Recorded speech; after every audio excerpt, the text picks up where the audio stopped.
오늘 단기 선교 보고의 밤을 맞아 또 선교 목사로서 또 선교를 또 다녀온 한 명의 또 팀원으로서 또 우리 성도님들께 은혜를 나누고 또 그것을 함께 또 묵상하고 또 깊이 있게 되는 이 기회가 참으로 감사하다는 생각이 듭니다.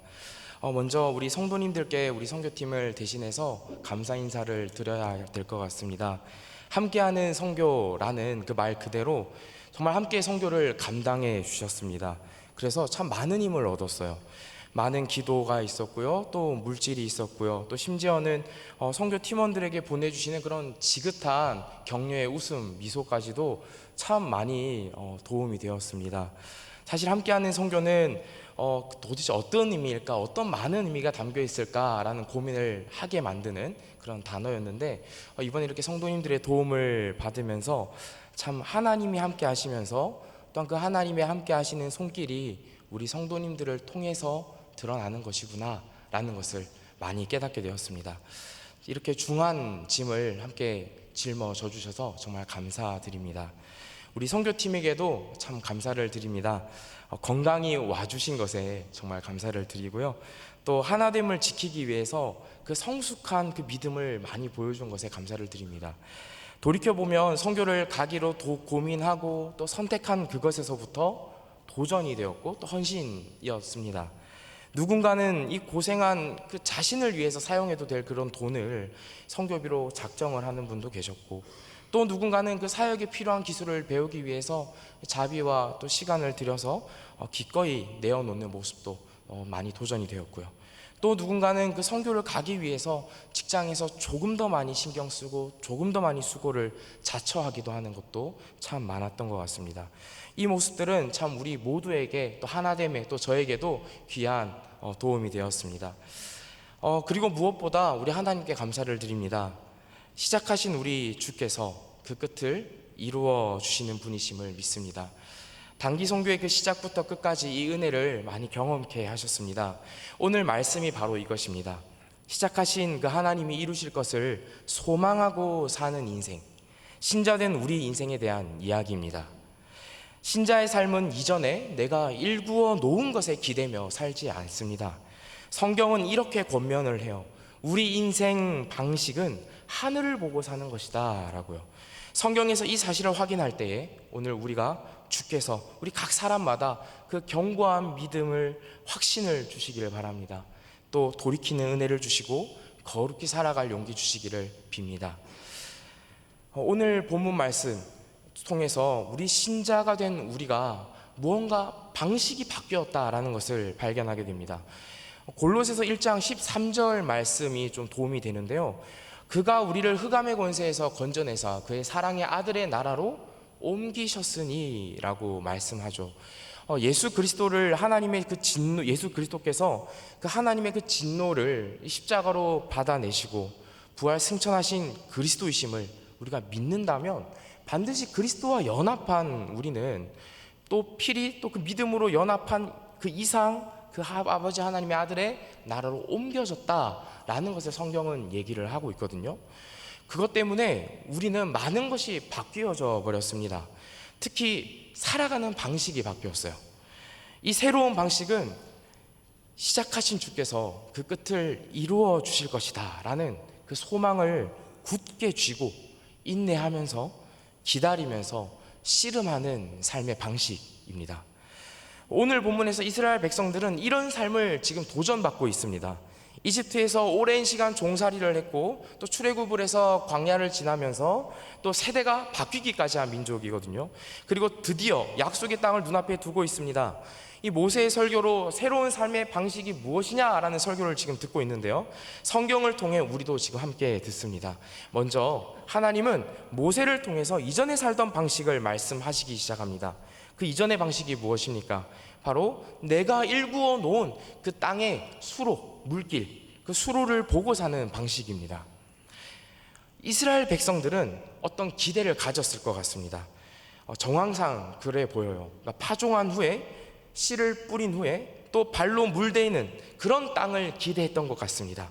그게 이스라엘 백성이 전부터 보고 들었던 가장 좋은 땅이었고 가장 좋은 삶의 방식이었습니다.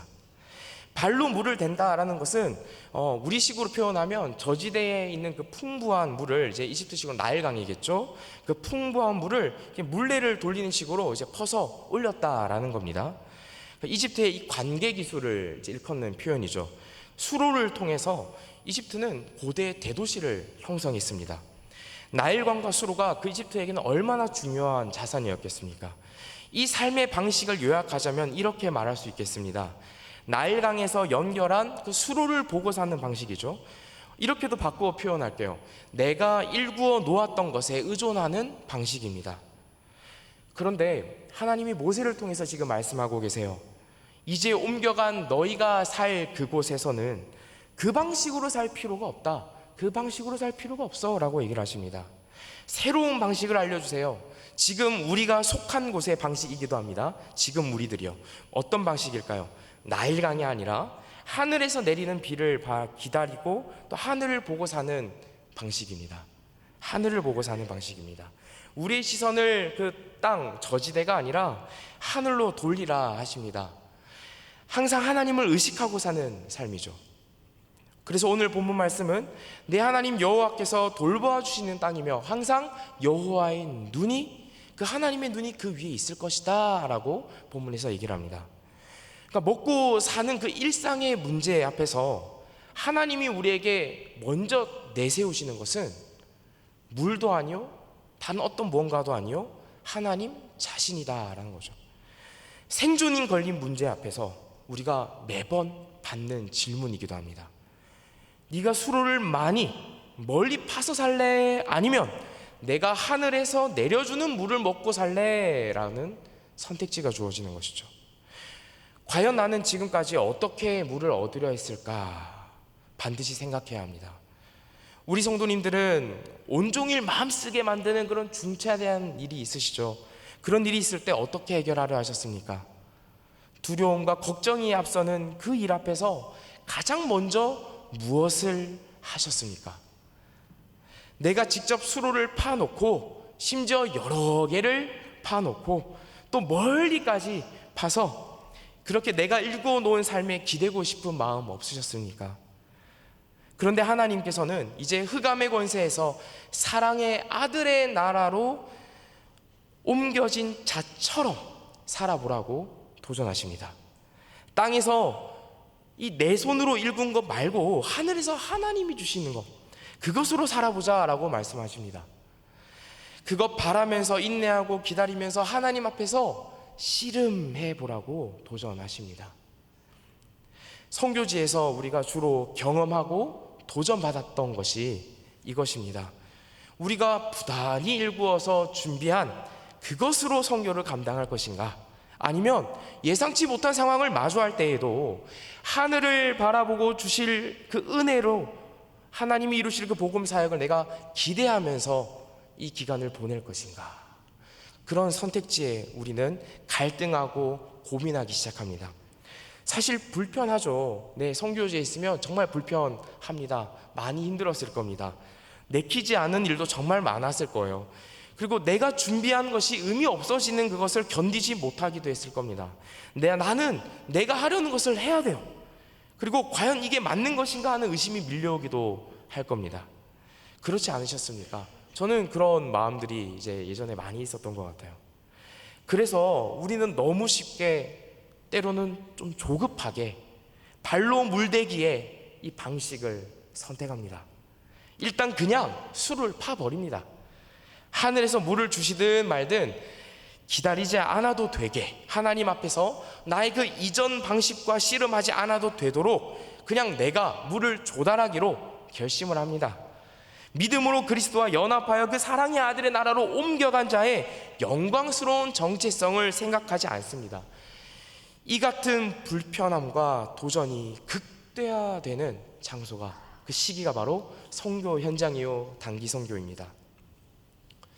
하지만 결국에는 그 불편함을 넘어서 하나님 앞에 자신을 내어놓고 결단하는 역사가 일어나는 곳 역시 우리가 경험한 선교 현장이었습니다. 채워주러 갔는데 하나님을 경험하는 그 은혜가 바로 이 선교의 하이라이트입니다. 이전에 내가 살아온 방식을 내려놓아보고 순종해보고 일단 기다리면서 하나님 말씀 앞에 서서 먼저 듣고자 씨름해보는 것, 그렇게 점차 신앙의 성숙이 일어나는 그 현장이 바로 단기 선교였습니다. 그뿐만 아니라 우리 모두가 지금 이 시간 우리 모두가 버티면서 살아내고 있는 그 일상이라는 이름의 선교지 역시 마찬가지입니다. 불편함이 순종과 기다림으로 이어지며 도저히 그럴 수 없을 것 같은데 인내와 용기를 가져보고 또 거룩한 말씀에서 길어 올린 그 하나님의 방식으로 지금 겪는 상황과 감정을 해석하고 또 하나님의 뜻대로 실천해보는 그런 놀라운 일들, 그 기적들, 이 일들이 우리 앞으로의 신앙 인생에서도 마찬가지다라는 것을 하나님께서는 알리십니다. 내가 파놓은 물길을 보고 사는 게 아니라 하나님이 그 주시는 것으로 사는 것임을 가르치고 배우게 하십니다. 그 일이 선교 현장에서는 아침 저녁으로 말씀 묵상하고 기도 모임하고 또 팀 나눔하면서 또 하나님이 어떻게 일하셨는지를 또 듣고 또 예배와 섬김과 그 온갖 은혜의 기회 속에서 경험하고 일어나더라는 거죠. 그리고 새로운 삶의 방식으로 살아보기도 했습니다. 그곳에서요.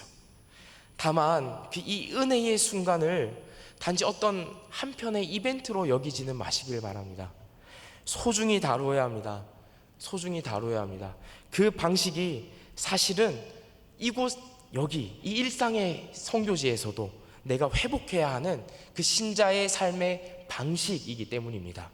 그곳에서만 유효하지 않고 바로 이곳에서도 그리 살아야 하기 때문입니다. 물론 이런 은혜를 우리가 누리게 되더라도 또 어떤 때는 낙심하고 또 이전의 삶의 방식으로 돌아갈 수도 있죠. 이제 내가 다 끝났다라고 생각할 정도로 전에 받은 은혜는 까맣게 잊어버리고 그냥 내 이전의 삶의 방식으로 우리가 살아 돌아갈 때가 있다는 겁니다. 그런데 그런 우리 인생을 우리 하나님께서 결코 그냥 내버려 두지 않으세요. 요한복음에서 다시 그물을 잡은 그 베드로에게 예수께서 다시 찾아오신 것처럼 말이죠. 베드로는 예수님을 부인했던 사람입니다. 예수님이 부활하신 이후였는데도 자신을 향한 그 큰 실망감을 해결하지 못하고 있었어요. 그리고 다시 과거 자신의 그 생존 방식이었던 그 그물을 잡았습니다. 요한복음 21장 3절에서 베드로가 이렇게 말해요. 시몬 베드로가 나는 물고기 잡으러 가노라 하니 그들이 우리도 함께 가겠다 하고 나가서 배에 올랐으나 그날 밤에 아무것도 잡지 못하였더니 라고 합니다. 이 모습이 어쩌면 지금 우리의 모습일 수도 있습니다. 은혜로 살아봤는데 큰 실망이나 자책과 원망으로 다시 그 은혜의 삶으로 나는 못 돌아갈 거야 라고 포기하셨을 수도 있어요. 다시 그물을 잡듯이 이전 삶의 방식으로 나 자신을 그냥 던져버렸지만 물고기 하나 보이지 않는 그 그물을 보면서 나 자신을 더 괴롭게 하고 계실 수도 있습니다. 하지만 이때 꼭 기억하셔야 합니다. 우리가 수로에서 물을 파는 방식이 아니라 하나님이 하늘에서 물을 내려주신다라고 하셨듯이 하나님께서 그런 우리에게 찾아오십니다. 지금이 그때일 수도 있어요. 그렇게 베드로에게 찾아가신 예수님께서 이렇게 말씀하셨습니다. 내 양을 먹이라. 다시 사명을 회복시켜 주셨어요. 삶의 방식을 되찾아 주십니다. 네가 잡을 것은 그물이 아니라 나다. 그리고 내 양이다. 내가 너에게 맡긴다 라고요. 네가 집중해서 볼 것은 땅에 일구어 놓은 그 수로가 아니라 나다. 한 분 하나님이시다. 내가 하늘에서 내려주는 그 은혜로 그 양식으로 살아야 한다라고요.